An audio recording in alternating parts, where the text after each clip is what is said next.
edition of EPCC News.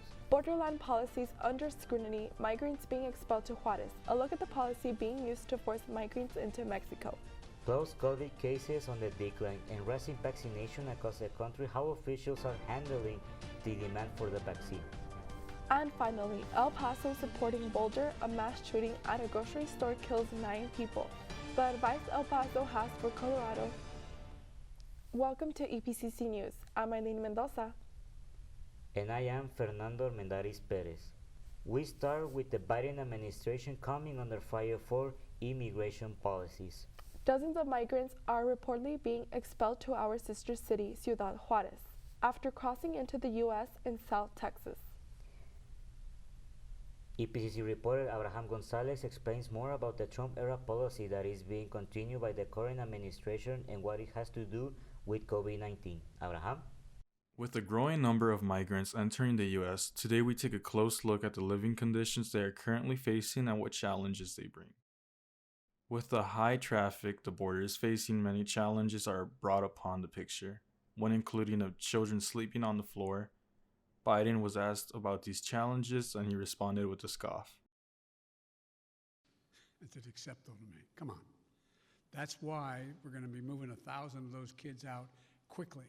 That's why I got Fort Bliss opened up. That's why I've been working from the moment this started to happen to try to find additional access for children to be able to safely, not just children, but particularly children, to be able to safely be housed while we follow through on the rest of what's happening. That is totally unacceptable. However, despite these migrants being brought in, an interview with Honduras migrants showed another perspective about how they aren't being brought in as they were promised. We thought that supposedly they were letting people with children 5 years and younger enter.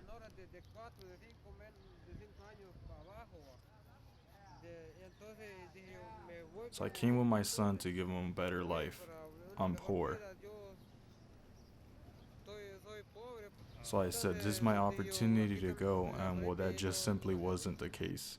When asked what the man was gonna do next, he stated that he was just going to return home.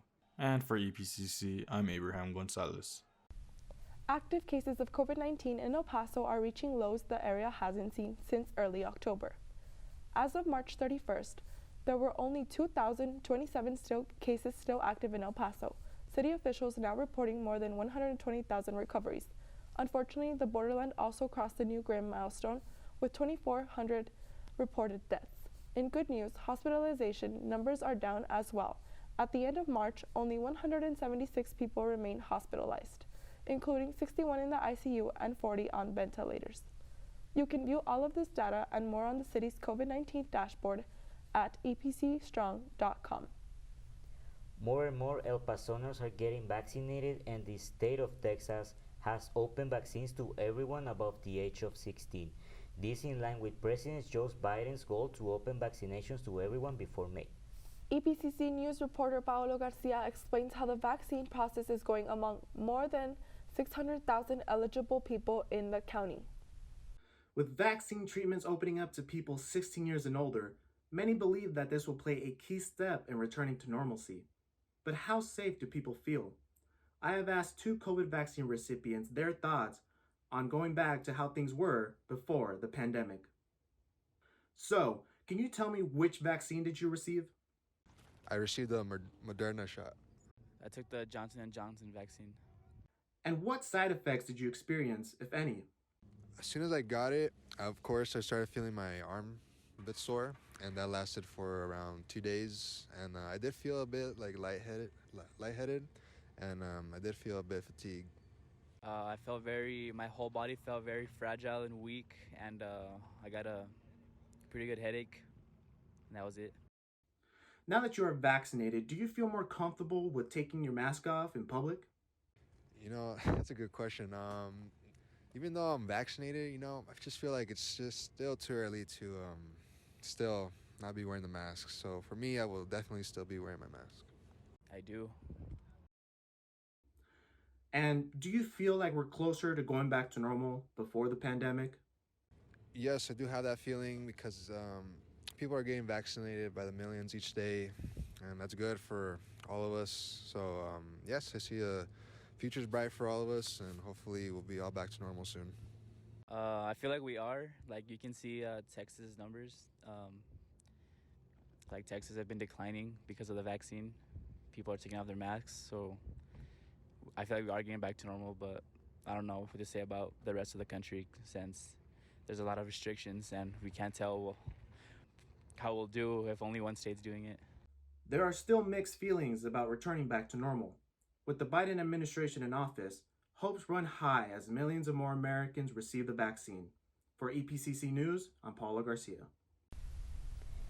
As the country returns to normal activities, mass shootings are occurring at a high frequency once again. For a Denver community, the violence is all too familiar.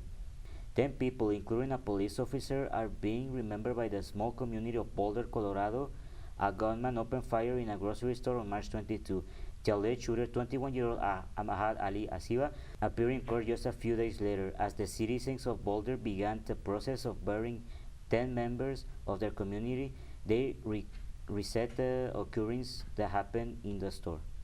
We were just waiting for a gunman to come around the corner and end it and shoot us. Now I wake up every night to, gunshots, and I can't sleep. Investigators just completed their investigating at the King Super grocery store, where there has not been talks of reopening the store just yet.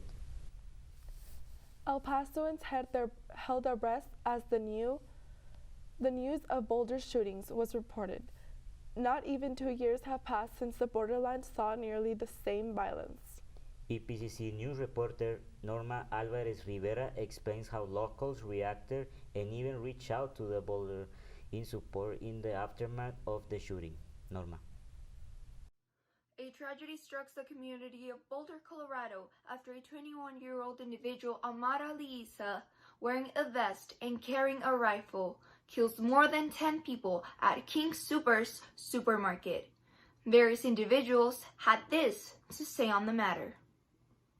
It's a lack of information, it's a lack of self-love, and a necessity of self-love inside of these individuals that leads them to commit these crimes. I don't think any reasonable minded person is going to walk into a supermarket full of innocent people and just start shooting. Big thing that comes to mind is background checks for weapons. He may have had no history of mental health issues, or maybe he has, but I think if you have documented mental health issues where on a case-by-case basis, it might limit your ability to purchase such firearms. I'm all for the Second Amendment, but there is, if you're a felon, you can't have a firearm. Also,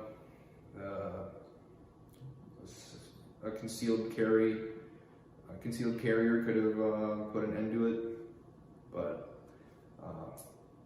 the police only can respond so fast, and a person there with a firearm of their own could have ended the situation before however many people died. So this individual, Ahmad Ali Issa, was reported to suffer from various social behaviors and mentally unstable issues. He now faces 10 counts of first-degree murder and 1 count of attempted murder. El Paso's very own Judge Ricardo Samaniego and Oscar Leeser expressed their condolences and their support towards the community of Boulder, Colorado. Further information about this individual was not given to the public, but will be given out soon. This was Norma Irene Alvarez reporting for EPCC. Thank you. El Paso police reporting an unusual high amount of violent crimes during the month of March. 3 people were murdered, 2 were stabbed in separate crimes, and another shot to death. 3 other shootings also occurred. 5 people were injured in 3 separate stabbings, and 1 man was arrested on 2 different occasions during family violence calls. Each separate incident led to the arrest of 8 different people, including a 13-year-old boy.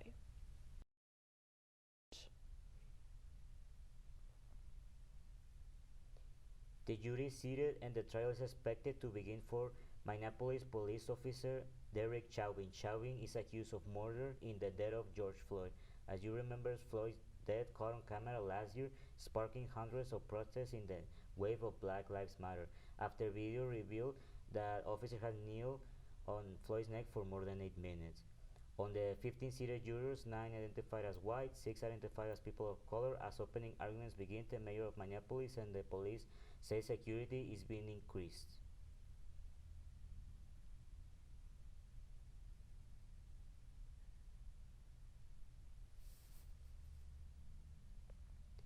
Former officer Chauvin is facing several charges, including second-degree murder, second-degree manslaughter, and third-degree murder. The jury is seated, and the trial is expected to begin for Minneapolis police officer Derek Chauvin. Chauvin is accused of murder in the death of George Floyd. As you remember, Floyd's death caught on camera last year, sparking hundreds of protests in the wave of Black Lives Matter, after video revealed that officers had kneeled on Floyd's neck for more than 8 minutes. On the 15 seated jurors, 9 identified as white, 6 identified as people of color. As opening arguments begin, the mayor of Minneapolis and the police say security is being increased. So we're continuing to keep our focus where it belongs, which is on safety, making sure that the security of our residents is paramount. Former officer Chauvin is facing several charges, including second-degree murder, second-degree manslaughter, and third-degree murder. Coming up, March Madness is here.